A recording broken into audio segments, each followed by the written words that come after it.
Hello, everyone. Welcome, welcome. We are about to start Powerful Beans, Plant a Seed on World Pulses Day. So we will get started in just a few minutes to let people join the Zoom. But go ahead and jump into the chat. You can put your name and location in the chat. Tell us what your favorite pulse is. What's your favorite way to eat it? And make sure you select send to panelists and attendees when you put that so we can all see what your favorite pulses are.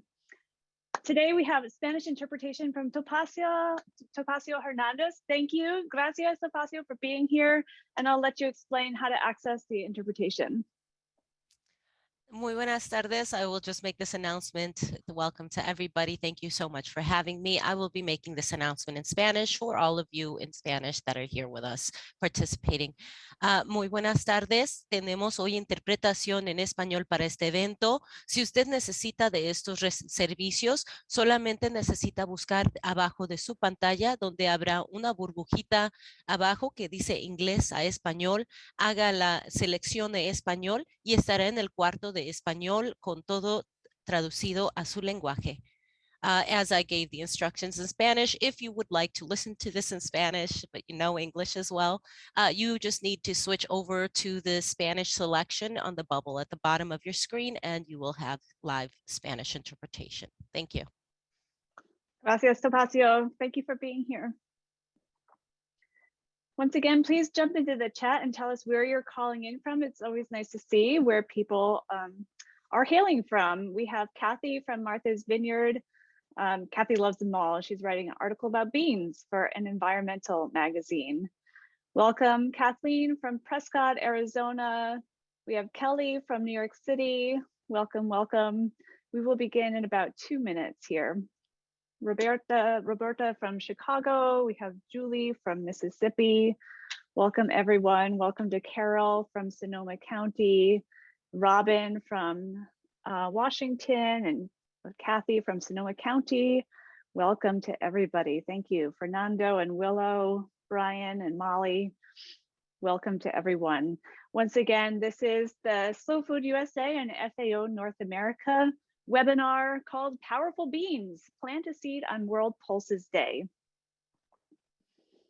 So let's go ahead and get started as you continue to put your name and favorite bean in the chat. My name is Anna Moulet. I'm the Executive Director of Slow Food USA, and I'm calling in from the territory of Munsee Lenape and Canarsie people now called Brooklyn. I use she, her pronouns. I'm honored to present this webinar today in collaboration with the Food and Agriculture Organization in North America. Before I turn it over to our panelists, I want to set the stage for why we care about pulses. I just finished a book by Diane Wilson called The Seed Keeper. It's really a wonderful book. I highly recommend it. It's the kind of book that draws you into immense heartache, deep love, and the devastating loss experienced by Native American communities as settlers stole their land and violently broke up families. But at the end of the book, she writes this quote: "In the face of such overwhelming loss, what can we as individuals even do? The answer is as close as the nearest garden. We keep our seeds safe by growing them, cooking with them, and sharing them with friends, family, and community. When we reestablish a relationship based in reciprocity, when we nurture the soil and protect the water, that in turn grows healthy seeds. We are reclaiming an indigenous connection to the earth. These seeds carry our stories. They are witnesses to their own long history on this land. We are all related." Again, that's Diane Wilson's book, new book, The Seed Keeper. Slow food is a global movement that nurtures caring relationships to ensure good, clean, and fair food for all. We invite you to join a local chapter and get involved in your own community. And you can also join us by participating in the Plant a Seed campaign, which we are very excited that we are launching today. And with that, I will turn it over to Mara Welton, our Director of Programs. If you don't already love beans, you will by the time Mara is done today. People call her the Bean Queen, and I think I spy, Mara, some bean earrings on you today. So without further ado, I will turn it over to you. Thank you so much, Anna, and thank you everyone for joining us today. Everyone has a favorite holiday, and me, the Bean Queen, World Pulses Day is right up there because everybody gets to celebrate one of my all-time favorite crops and foods and seeds, frankly.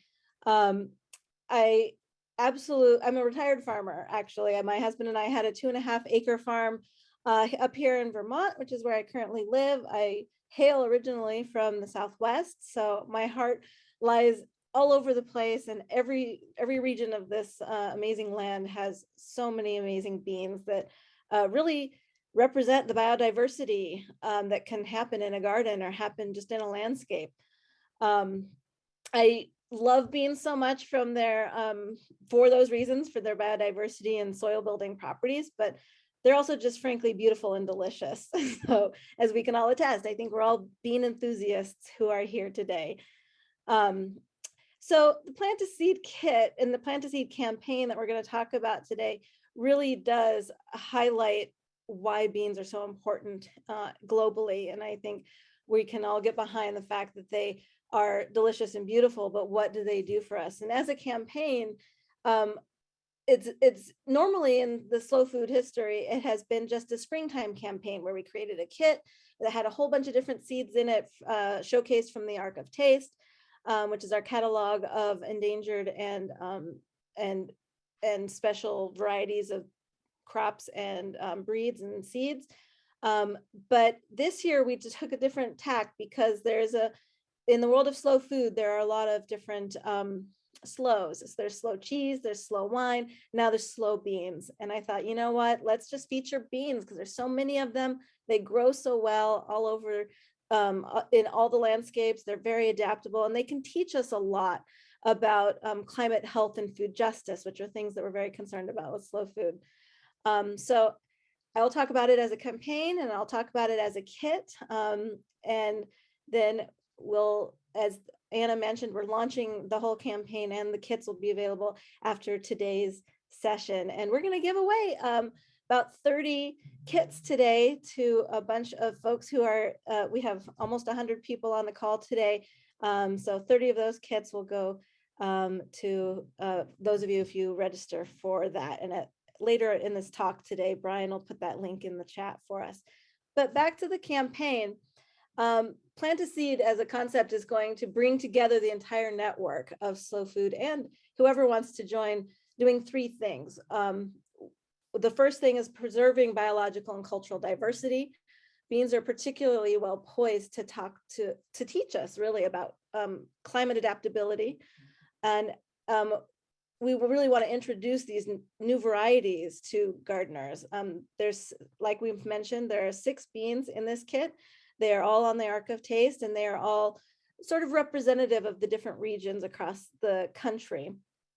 And if we were to plant every single one of these bean seeds, if we all got all of these kits and we planted every single bean, I did some fun math this past week where we would actually be doing our part to fixate 112 pounds of nitrogen with just the Plant to Seed campaign, which is pretty exciting because that also amounts to displacing 1 whole ton of CO2, which is one of the greenhouse gases that we're very concerned about. So, planting beans are very powerful in that way, and they're helping us understand how to be better climate stewards as well. With the kit, also, we're going to be uplifting BIPOC growers and stories throughout the campaign. And we're going to provide a bunch of tools for seed saving and connecting to your local seed libraries. With it being a year-long campaign, it's not just the planting and it's not just the growing anymore. It's also, we're going to talk to chefs and bring other folks into the network from the Cooks Alliance and other slow food groups to help us talk more about beans and get them on our plates and really evolve that appreciation. And then towards the end of the year, we're going to talk about seed saving. And so, and connecting people with their seed libraries and thinking about what do we do with these plants at the end of a growing season. This is wonderful. So the second thing that we like to do with the campaign is to educate, mobilize, and inspire people. With this whole year's worth of programming, we're going to provide a bunch of educational materials, toolkits, online events. We're going to engage chapters, and also create opportunities for bean enthusiasts to connect this year. We created a Slow Beans listserv, and Brian can pop that link in the chat at some point today during this session. If you would like to be on that listserv and share your recipes and share your bean love there and links, and just engage with other people who are growing and cooking these wonderful beans. We're also gonna talk about the health and food justice by hosting a series of bean suppers, and also having a cookbook read along with slow books. So what we're trying to do is integrate all of the different slow food programs throughout the year around this campaign. And the other third part of the campaign is to influence policies and the public and private sectors. So we're going to introduce key policymakers to how they can make change for the climate through biodiversity and beans. And with a partnership with Meatless Mondays, we're going to suggest beans to buyers at key institutions, recommending beans as a delicious and healthy substitute to industrial meat. So there's lots, as you can see, ways that beans can inspire us, and a lot of ways that we can learn from beans. Beans have a lot to teach us. So to that end, what are the beans in this kit? It's going to be a kit full of 6 packets of beans. The actual beans of this campaign are, and I will list them off, and then you will be able to see them on our website. But we'll start in the Northwest with the Rockwell beans up in the Pacific Northwest. It's a sweet little white bean with red mottling. It's gorgeous, and it's a great baking bean. For California, we're doing the Santa Maria Pinquito, which is really crucial to a lot of the barbecue traditions of Southern California. For the Southwest, we're doing Four Corners Gold Bean, which is also called Zuni Gold. It's a beautiful white bean with yellow mottling on it, and they are nutty and delicious and amazing for stews. For the Midwest, we're doing the Arikara yellow bean, which is gorgeous, slender yellow bean, amazing for soups and stews. And for the Southeast, we're doing Cherokee Trail of Tears, which is a pole bean, which will give growers an experience of experimenting with trellising techniques in your garden, or incorporating them in your Three Sisters garden because they're such good climbers. And for the Northeast, we're going to use Hank's extra special baking bean, which has a really fun history we're going to learn about today. And we've partnered with several different seed companies to make this happen. We have garden growers in our network who have supplied us with some of the beans, and then partnerships with amazing BIPOC organizations like True Love Seeds, and established seed growers like the Hudson Seed Valley Company. So I'm really excited to have so much cross pollination with all of these groups and all of these enthusiasts. And the other thing that is going to be in the kit is, so we have those 6 packets, and then we have a 32-page bean zine that we're creating that will be chock full with educational information, lots of nutritional information and climate information, some of those statistics that we shared earlier, and lots of ideas with recipes and growing tips as well, things like that. And then also there's 2 other things in the kit are going to be envelopes for seed saving. So you'll have your very own little envelopes to put your seeds in when you're all done with your season, to save for later, or to take to a seed swap and share with other people in your community. And then we partnered with our FAO friends to include also a comic in this kit, which is really fun. It'll be such a great multi-use kit for you, and hopefully you'll really have fun growing all of these beans, and we're going to engage with you all throughout the year. I think Brian can put the link to the landing page in the chat if he has a chance. And then also just a quick reminder to go, I think, Brian, have you put the link to the giveaway in the kit, in the chat? That's where you would sign up to get one of these 30 amazing plant-a-seed kits. They're all going to come in a beautiful hand-stamped burlap sack as well. Because traditionally beans come to you, if you buy beans in bulk, they come in a little burlap sack. So we wanted to emulate that tradition as well.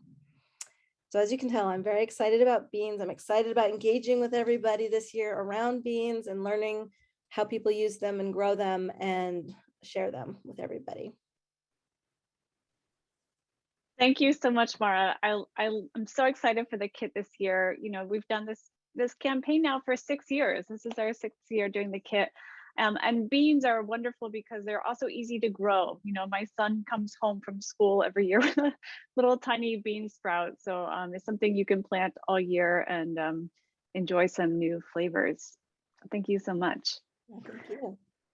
Now I'm happy to introduce Jocelyn Brown Hall from FAO North America.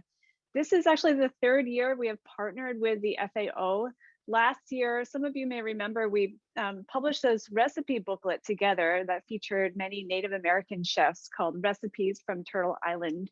And I'm excited that our partnership this year, Jocelyn, is focused on this Plant a Seed campaign. I think it's a really nice alignment with you all. So thank you for joining us today and telling us about World Pulses Day. Thank you so much for having me. I'm excited to be here. First of all, my name is Jocelyn Brown Hall, and I'm the director of the FAO Liaison Office to North America, so covering the United States and Canada. I'm sitting here in Washington, D.C., but my understanding is that this land was the land of the Anacostans, and I go by she, her. For those of you who are not familiar with the vast United Nations system, the Food and Agriculture Organization of the United Nations, or FAO, is a specialized technical agency that leads the international fight against hunger. Our overarching goal is to achieve food security for all and ensure that people have regular access to safe and nutritious food to lead healthy and productive lives. And we think pulses are an important part of that. We're delighted to be partnering with Slow Food USA on World Pulses Day and be able to discuss not only the nutritious value, but the environmental value of pulses that I think Mara touched on, but I want to go a little bit deeper into it. So pulses have been an essential part of human diet for centuries, but their nutritional value has not generally been known that well until more recently. And the average level of consumption of pulses worldwide, unfortunately, remains lower than it should be. An interesting fact to kick us off: pulses have have a long history as staple crops, especially for smallholder farmers throughout sub-Saharan Africa and South Asia. And the cowpea is one of the oldest crops ever farmed in the human history. Due to their rich nutritional value, pulses are an important part of a balanced, healthy diet and are a good source of protein and other micronutrients such as iron and zinc, which play a key role in fighting iron deficiency or anemia, especially for women of reproductive age. They're a great source of protein. And I will say, though, in all of the things that I've read about pulses, you need apparently to add a little bit of vitamin C, maybe some lemon juice or lemon juice or maybe orange juice to them to give them an extra kick for their nutritional value. They also have an immense benefit from mitigating climate change by fixing atmospheric nitrogen and providing it to the soil, which in turn improves soil health, increases soil biodiversity and nutrient content. And I know for those of us who are involved in agriculture a lot, we can kind of geek out on soil health, but to suffice it to say that the pulses are easy to grow, but they're also really good for the soil that they grow in. And soil biodiversity is a major challenge in our climate change discussions. They can also be drought resistant and supply groundwater to companion crops when they're used in intercropping systems. Therefore, the pulse intercropping system can decrease the need for synthetic fertilizers and again lead to higher soil carbon sequestration potential. There's also a very low food wastage footprint with pulses since they can be stored for long periods of time without losing their nutritional value. And food loss and waste is a major issue in North America that we deal with in FAO. Another probably little known fact is that in terms of methane emissions in North America, most of people think it comes from cattle and it actually comes from food loss and waste in landfills. So with a low wastage footprint from pulses. If you're eating them, then again, you're reducing your food loss and waste footprint. And then also, another way that they are climate smart is that when included in livestock feed, because livestock is considered to be in the agriculture and food sphere, the largest methane emitter. But when you include pulses in this, then we improve the feed conversion ratio, meaning you have to put in less pulses to get more out of your cows. The United Nations General Assembly, which is way above my pay grade, declared 2016 as the International Year of Pulses to raise awareness about the importance of these plants and highlight their role in healthy diets and for family farmers' livelihoods, but also for their climate change mitigation efforts. The International Year of Pulses in 2016 went a long way to highlight the crucial roles of pulses in healthy diet, sustainable food production, and in food security. But our research in FAO indicate there's a long ways to go here, especially here in North America, where pulses might not be part of everyone's daily diet. I have to admit, I personally didn't have pulses. My first pulse that I ever had when I was 22. I'm 55 now, so I have a good 33 years under my belt. But I still have to think about and work at including pulses in my diet. But if you choose to consume pulses and raise awareness about the benefits of pulses, which I think is why we're all here, you can play an important role, and your role in mitigating climate change and increasing food security by increasing the demand of pulses, especially here in North America. So I'm really enjoying hearing all the different things about pulses. I have to say, I don't like cooking, so waiting for pulses, I'm impatient about it. But I do enjoy hearing about the benefits of pulses and look forward to seeing any recipes that might be easy for those of us who are not huge fans of being in the kitchen. Thanks very much, Anne and Mara, for having me. Jocelyn, you're speaking to the right audience to give you some food cooking tips. And I love that the foods that are best for the climate and our health are also fantastically delicious. So I wonder, you all, if people listening to this, you shared your favorite bean or pulse before, would you jump into the chat and share your favorite way to eat pulses? Selfishly for me too, Jocelyn, I'm always looking for new ideas, but it's always nice to see how people are actually eating these delicious foods. I have some rice and beans for lunch. That's my classic dish. Tacos, yes. Red lentil and lemon soup. So many delicious ways to eat pulses. So our next speaker is Mimi Edelman. I met Mimi way back, maybe 5 or 6 years ago on her farm in upstate New York before she moved to Long Island.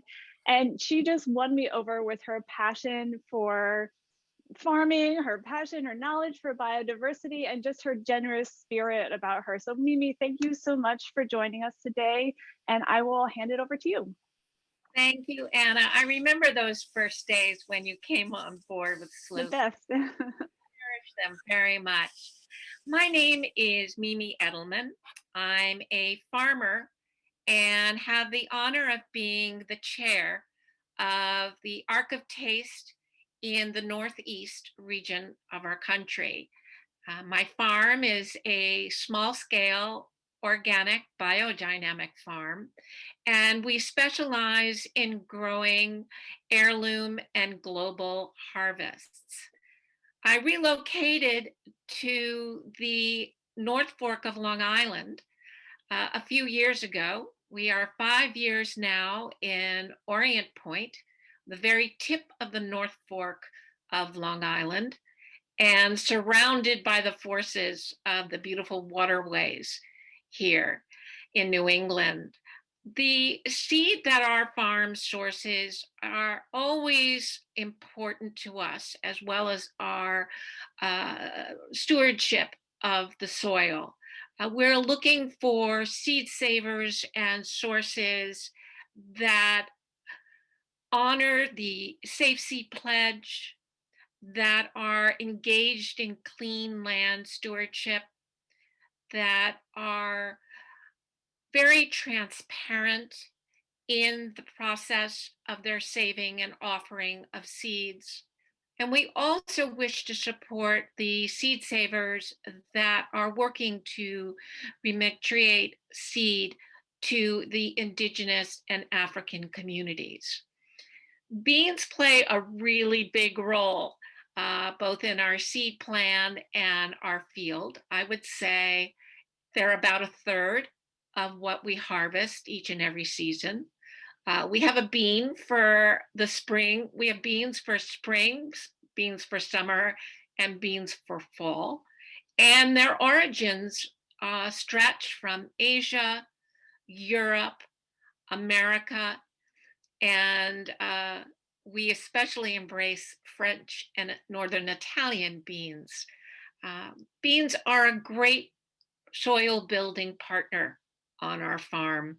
Not only do they fix nitrogen, but once they reach maturity, we lightly till them back into the plant rows before we sow the next round of seed.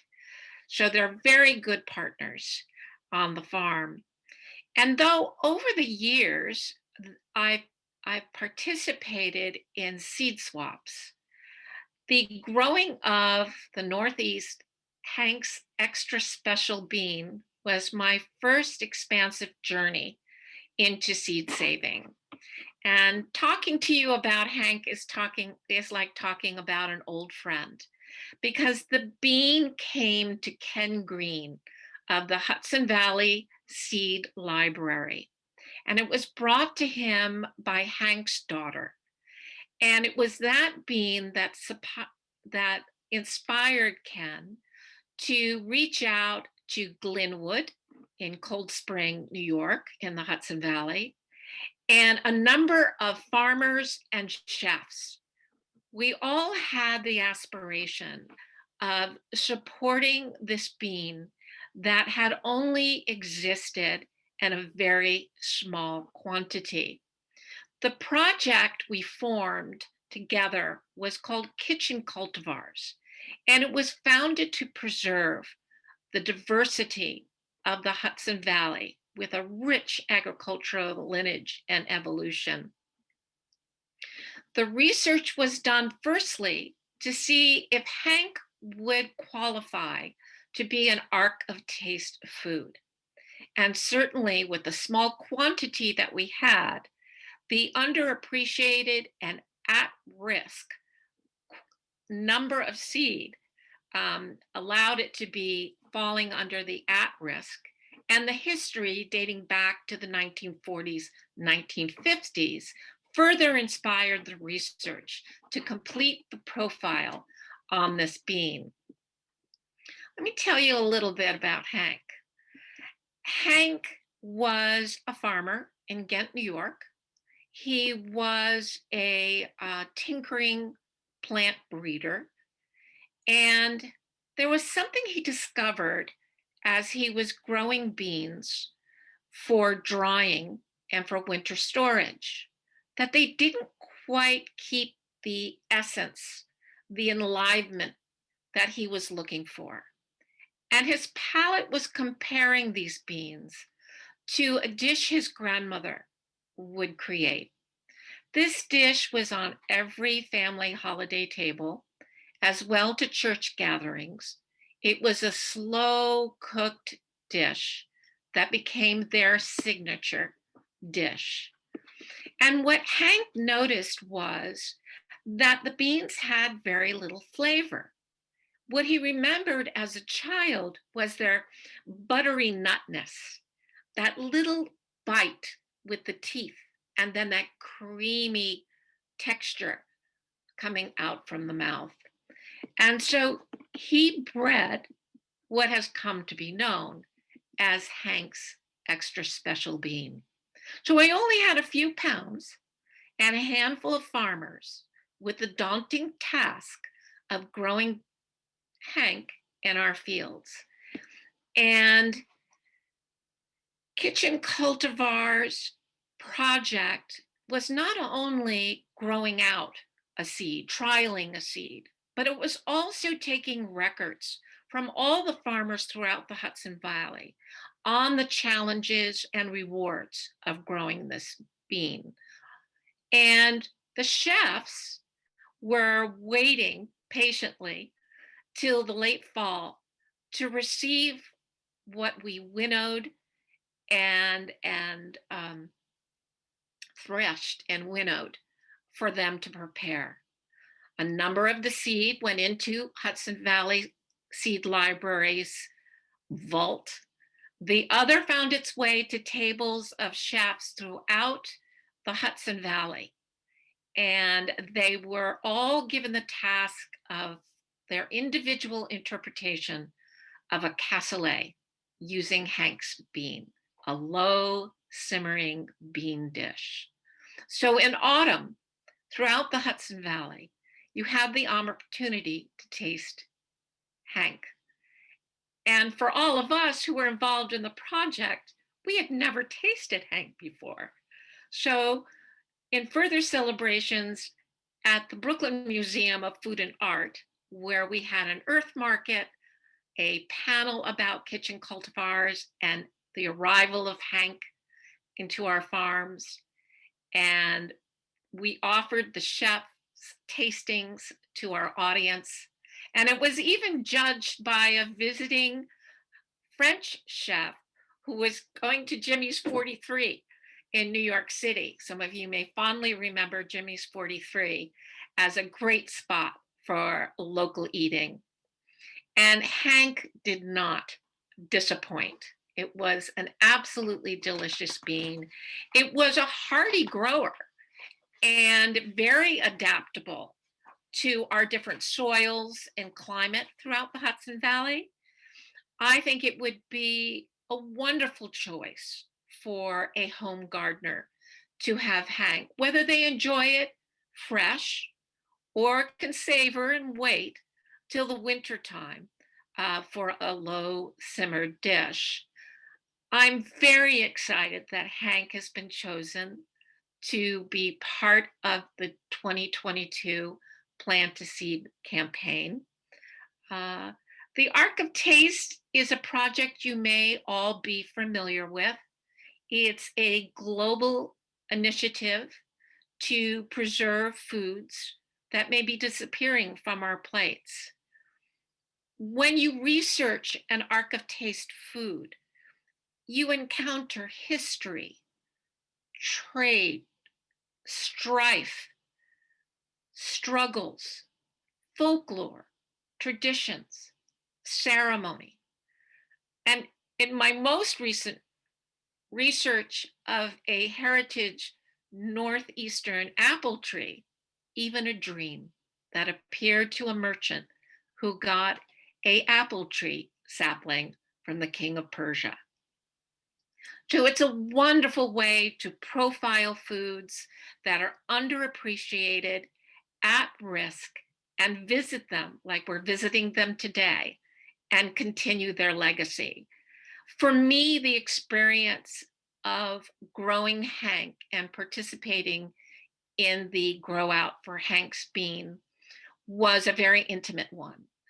I'm a farmer who doesn't overlook the wonderment of a single seed. But this white little jewel is an amazing, generous gift from Hank's daughter, who found the jar in the barn after her father's passing and decided that this was better than any family heirloom.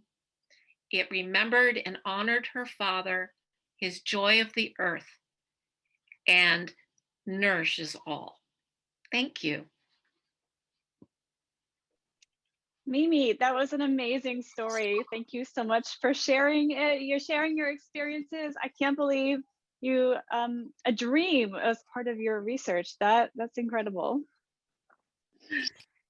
I also just wanted to recognize this amazing auditory Zoom experience, because as Mimi is talking about the story and origin of seeds, in the chat is this amazing record of eating beans and how we're all experiencing beans on our plate in different cultures and in different ways, from black bean brownies, which I definitely need to experience now, stewed pigeon peas from Trinidad, which is really sounds delicious, tiger ear beans, slow cooked with a ham hock and then served with fresh cornbread. I just had lunch, but I'm getting hungry again. So keep them coming. We really love your feedback there. We're going to spend some time now with some questions for our panelists. I have a few questions to get us started, but I would love if you have specific questions about beans, about soil health, about climate, and all the things that we've been talking about, to put them in the chat, and we'll get to them in just a minute. So thank you, my panelists, for coming back with me. Mimi, I wonder if we could start with you. You just talked about beans as a partner on your farm, and I really love that thought. And Mara, I know you've been a farmer for a long time as well. I wonder if you two could talk about how you see beans improving your soil, like in a very tangible, physical way in the soil that you're working with, and the impact of growing beans, and what can we expect as we grow beans in our gardens this year? Mimi, do you want to start? I think you're muted. There we go. Thank you. Yes, all of the crops that we have in the field are our partners in soil fertility. Beans especially do have that capability of strengthening our soil. We also, as I mentioned, we're a low-till farm. When the harvest is complete, we till in the foliage and the stems, and we use that to fertilize. So out here on the East End, we have very sandy, hard soil. So the beans also help with the texture of the soil and creating a more robust food web there. This year, I'm only 5 years out here, and there are things that I can't do in my old neighborhood in the Hudson Valley that I can do out here. So I'm very pleased with the dry springs out here for fava beans. And my understanding is that fava beans are one of the strongest partners in soil fertility. So we've added fava beans to our spectrum of beans. Yeah, Mimi, you got me thinking about the early days in the garden, and we would always plant our favas in April as soon as we could, because favas are one of those beans that needs a cold germination cycle. So they need that cold soil to germinate well, which is that's not a trait that every bean holds. So, but that's that partnership piece. We understand that a certain bean has a certain need, and it'll give back 10, 20, 30 fold in nitrogen fixation. So when I was farming, one of my favorite things to do was to try and detect when the nitrogen fixation was happening, which is usually around the first flowering, I believe, like between the flowering and the podding stage of a bean. And you can actually physically see the nitrogen fixation nodules in the roots. So it's a really amazing moment. And I love feeling like I'm part of the universe in a very concrete way. And when I would go to the garden and I would uproot a few plants periodically just to see if those little nodules were forming on the roots yet. And when you see that in your bean plants, they're working and doing what they're supposed to do, which is fixating that nitrogen, pulling it out of the thin air, literally, and making it a usable, available fertilizer source for the plants. And then the other cool thing that happens is that if you plant something after beans, you will immediately get the benefit of that nitrogen with the next crop. So we would always follow on our farm any of our pulse or legume crops with a leafy green crop. And it was be chard or be a round of lettuce or whatever. But it would always be so obviously beneficial. They would be the darkest green leaves right after you had planted, which is something that Jocelyn referred to, is that often, beans and legumes are used as in crop cycling to give that soil benefit. So it's used as a fertilizer source, literally by fixating that nitrogen, but also for that green manure that that Mimi was mentioning, by tilling those green leaves back into the soil, it creates such an awesome texture to your soil. It makes it easier to work later. Yeah, there's that plant nerd talk. I love that you both have real like hand in soil experience, and I really appreciate that about both of you. And I wonder, Jocelyn, if you can pull us out to the bigger global picture and help us understand why this kind of soil health matters when it comes to climate change and our planetary health. Sure. So one thing is, and I'm going to state the obvious, but I think people sometimes lose the plot, is, not every soil is similar. You're talking about sandy soil in New York and Vermont. I mean, we have a lot of clay. So there's soil differences all over the world, and the pulses, which are grown all over the world, actually can adapt easily. So the other thing about them is that they're incredibly important part of food security for farmers, smallholder farmers, who generate over 80% of the world's food. So there's the variety of the pulses combined with their flexibility in soil health, combined with their utilitarianism, just make it a really important food security crop. So we focus a lot on it in the United Nations Food and Agriculture Organization, because it has sort of this triple adaptation, this triple positive qualities, and that's not even to mention the health qualities. So we just feel that farmers, well, I don't feel that, we know farmers are, especially smallholder farmers, are oftentimes the greatest victims of climate change disasters, and yet they're the smallest contributors to it. And so we're trying to help them use crops such as pulses to mitigate the climate change effects that there are out there. So it's a very, very important crop for the FAO. And if you talk about projects that we do worldwide, but of course in sub-Saharan Africa and South Asia, and Latin America as well, so worldwide, you'll hear us talk a lot about pulses is an important part of our work. Thank you, Jocelyn.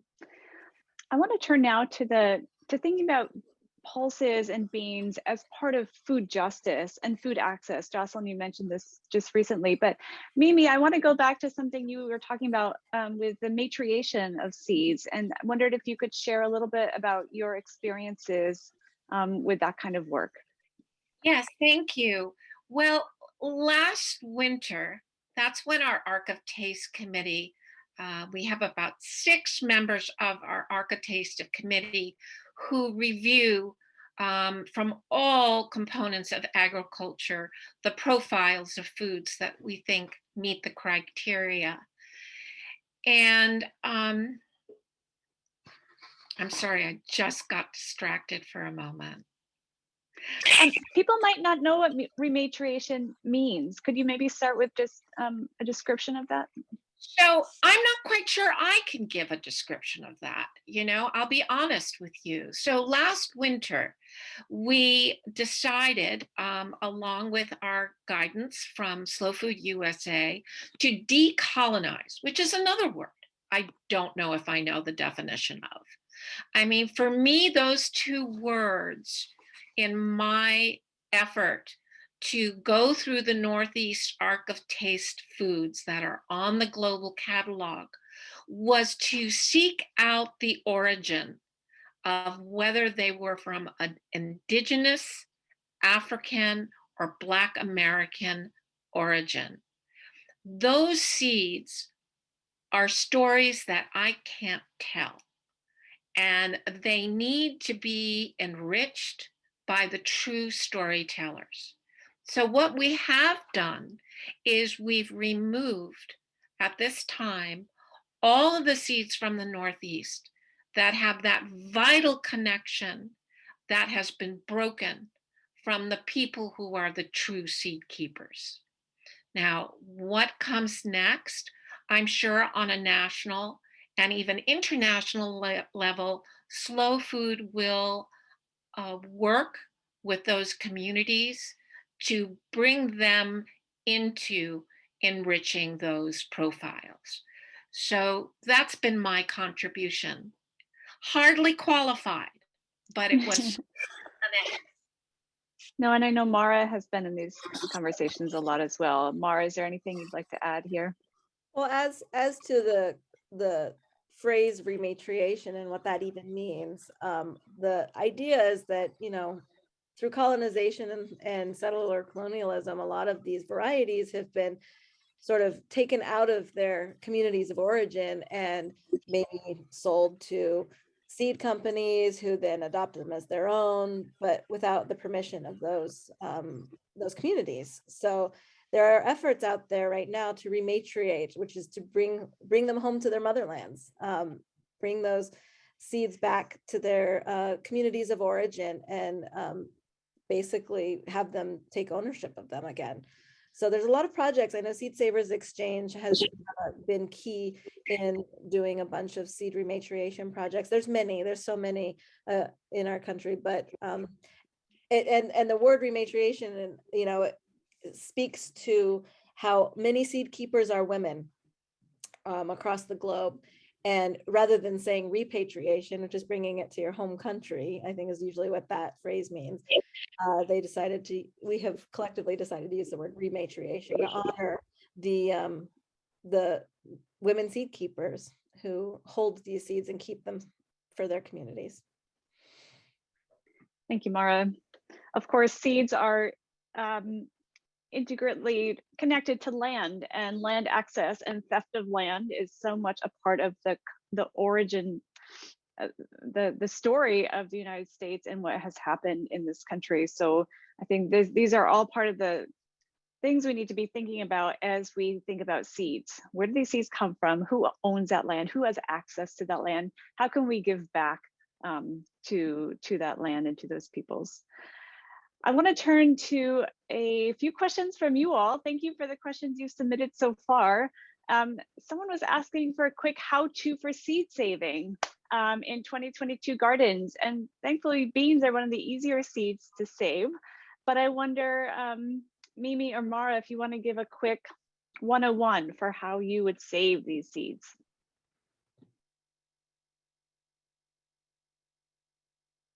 Mimi, you are muted. Yeah, Mimi, why don't you talk about seed saving, like ripeness, and like how to know when it's time to save seed, and I can talk about threshing and winnowing. I do want to, excuse me, I'm just reaching over. If I might offer one book that has been a wonderful selection recognized by the American Horticultural Society. It's called The Seed Garden, The Art and Practice of Seed Saving. This was written by Seed Savers Exchange, and Shannon Siegel is someone from the Hudson Valley that I came to know during my farming experience back in the old neighborhood. Each seed has a different process to being saved, so there's no one answer. And even within a variety like Hank, the seeds ripen, if you will, at different rates and levels. For us, when we did the grow out, we had to seek out the healthiest plants to select as our mothers. However, Hank did so well in my field that the entire row was very robust, and there was really no one to winnow out of the next step. We tried to grow to keep the seed on the whole plant in the ground for as long into the fall as possible.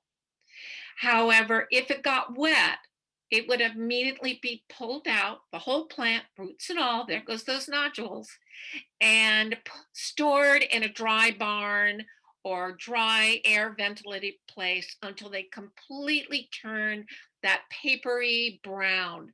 And the definition of the seed within becomes very apparent.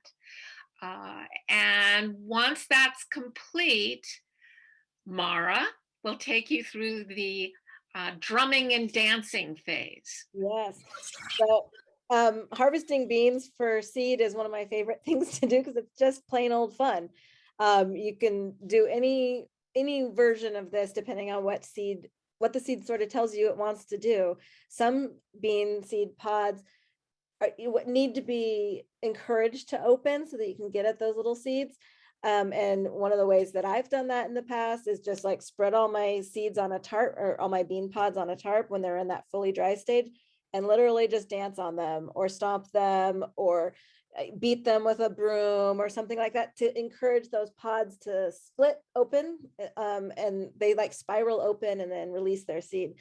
Some bean varieties like the amazing teparies from the southern Arizona region and the Sonoran Desert region, those guys shatter so freely, so it's really difficult to harvest them at the right stage because they just want to be sown. They're sort of self-sowing little beans because they just shatter in the field so easily when they need very little encouragement. So, but some beans really need some encouragement. I know some farmers who don't quite have enough to have a mechanized threshing and winnowing situation, so they actually just throw all their beans on a big tarp and drive their trucks over the beans to get those pods. They can take a lot, they can take a lot of abuse. They've had millennia to evolve to be at that stage where they can take a lot. So those are some ways. And then, then you have beans mixed up with chaff at that point. So to clean the beans, often you've seen probably pictures of people with baskets and beans on a windy day because beans are heavy and they'll fall back into the basket and the chaff will just blow away with the prevailing wind. It's so much more effective than you might imagine. It's a really fun project and it works so well. You have a basket of clean beans when you do that.